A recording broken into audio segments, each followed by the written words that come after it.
বিসমিল্লাহির রহমানির রহিম। আসসালামু আলাইকুম রহমতুল্লাহ। প্রিয় ভিউয়ার্স, পটাশিয়াম একটি গুরুত্বপূর্ণ ইলেকট্রোলাইটস।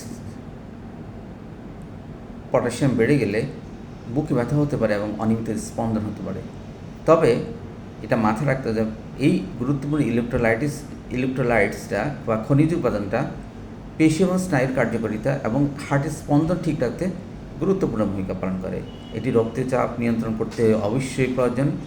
সাধারণত রক্তে পটাশিয়াম মাত্রা 3.5 থেকে 5 মিলিমোল থাকে এবং 5.5 মোলের যদি উপরে পটাশিয়াম মাত্রা যায় তখন এটাকে হাইপার ক্যালামিয়া বলে।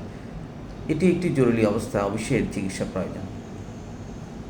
রক্তের ক্রিয়েটিনিন এবং ইলেকট্রোলাইটস পরীক্ষা করে পটাশিয়াম মাত্রাটা সাধারণত নির্ধারণ করা হয়। পটাশিয়ামটা কেন বাড়ে এটা যদি আপনি বলতে চান, কিডনির অকার্যকারিতা, যাদের কিডনির সমস্যা আছে, স্টেজ 3, 4, 5 এই ধরনের সমস্যা যাদের আছে, এবং কিডনি ট্রান্সপ্ল্যান্ট জনিত কারণে কিডনি ফেলিওর করা বা ডায়ালাইসিস দীর্ঘদিন সময় যদি না করা, এবং ডায়াবেটিক নেফ্রোপ্যাথি হলেও অনেক সময় দেখা যায় যে পটাশিয়াম মাত্রা বেড়ে যায়। পটাশিয়াম মাত্রা এই জন্য বেড়ে যায়, আপনার যখন কিডনি ক্ষতিগ্রস্ত হয় তখন সেই পটাশিয়াম এক্সক্রিয়েট করতে পারে না, যেটা রক্তে জমে যায়, যেটা হাইপার ক্যালামিয়া বলা হয় এই অবস্থাটাকে। গুরুতর যদি আঘাতপ্রাপ্ত হয়, টিস্যু ক্ষতিগ্রস্ত হলেও পটাশিয়াম মাত্রা বেড়ে যেতে পারে। হরমোনে ভারসাম্যহীনতা যেমন অ্যাড্রেনাল গ্রন্থির রোগ হলেও পটাশিয়াম মাত্রা বেড়ে যায়। কিছু কিছু উচ্চ রক্তচাপের ওষুধ, ব্যথানাশক ওষুধ খেলেও পটাশিয়াম মাত্রা বেড়ে যায়। এখন পটাশিয়াম বেশি হলে সাধারণত অনিয়মিত হৃদস্পন্দন, বুক ধড়ফড় বা বুকে ব্যথা হতে পারে, পেশিতে দুর্বলতা থাকতে পারে, অবশ বা খিঁচুনি ভাব থাকতে পারে, বমি ভাব থাকতে পারে, অতিরিক্ত ক্লান্তি থাকতে পারে, শ্বাসকষ্ট ইত্যাদি হতে পারে। এগুলি মেডিকেল ইমার্জেন্সিতে অবশ্যই আপনি রোগীকে ডাক্তারের কাছে নিয়ে যাবেন বা হসপিটালাইজেশন করবেন।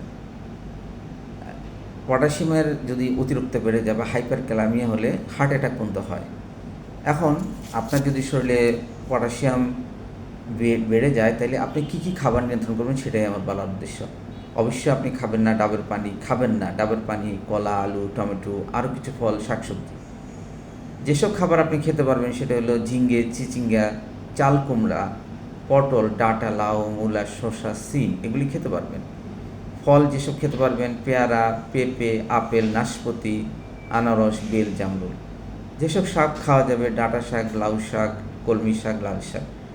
তবে অবশ্যই আপনি একজন কোয়ালিফাইড ডায়েটিশিয়ানের সহযোগিতা নেবেন, প্রয়োজনে একজন কিডনি কনসালটেন্টের সহযোগিতা নেবেন, অথবা আপনার রোগভেদের একজন কনসালটেন্টের সহযোগিতা নিয়ে এটা চিকিৎসা করবেন।